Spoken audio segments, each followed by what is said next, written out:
Now, civil society organization Center for Democratic Development has established that the manifestos of the two leading parties has failed to tackle the actual needs of the electorates. That's not all. They also indicate in the assessment that the NDC and the NPP compiled a document failing to appreciate the new reality COVID has imposed on the economy and thus making a lot of promises. Executive Director of CDD, Professor H. Kwesi Prempeh, spoke on last night's manifesto tracker on PM Express, which focused on the reality check of these manifestos.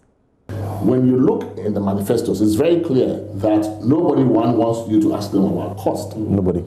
Nobody is even factoring in the fact that this is a post-COVID, these are post-COVID manifestos. True. Or maybe not just post-COVID, these are COVID-informed manifestos.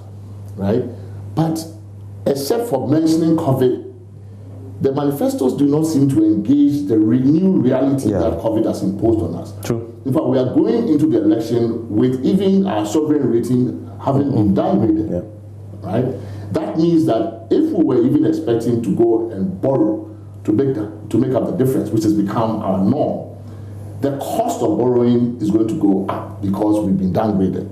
Right? Our rating is worse than it was before. So, but you read the manifestos and people are still promising reductions in taxes. Yeah. Right? They are promising tax cuts. They're promising to spend, I mean, historically, amounts that are mind-boggling. NPP said they'll spend 100 billion in the next 3 years to get NDC's big push, $10 billion. Over 4 years or over 5 years, right? And yet, at the same time, when you look at the revenue side of the equation, they tell us, oh, so there's this new kind of neoliberal answer they give. Oh, once we grow the economy, we will get more. The money will come. Of course not. I mean, we've been growing the economy.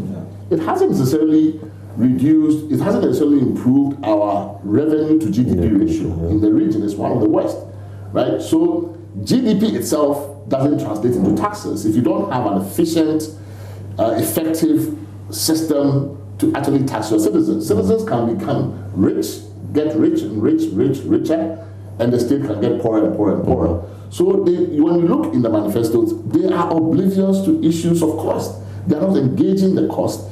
They think that citizens are only looking for what they can get and not what the pain they will. So it's almost like only the gain they can give you. There is no pain here. Painless manifestos. Completely painless. There's nothing in here that is squeezing you. On his part, Director of Advocacy and Policy Engagement, Dr. Kojo Asante, said it's impossible for the two parties to achieve the promises in their manifestos within 4 years. Even before the manifestos were launched, they were already making promises. True. You know, the 88 district hospitals, I think President Mahama also had already started promising certain things. Yes. I think it was abolishing the licensure exams and other things and so on. So there's a political process going on, and then the parties, particularly on the Okada matter, basically seeing, you know, how the competitor reacts, and then they add or adjust to their proposals that they have put. And even sometimes they go to an area and then the chief says, so, okay, well, this is what we are requesting. And then they make the promise there and add it to, you know, whatever. So, but it comes to the same basic point that, yes, you know, as I said, it's a political process. You're trying to mobilize people's support and so on. And at that point, when you don't say something, you know, your political, your campaign people will tell you that you can't leave without promising, you know, that yes, when you come, you create a new region or create a new district or whatever it is that you are promising. So there are those layers of promises that will be added by the time we finish. The key point again for me is just that, you know, what is the feasibility and can it really damage? Because you go and promise something and you can't deliver it. The people are expectant. By the time you come, they say, you know, all these things that you promised you couldn't do.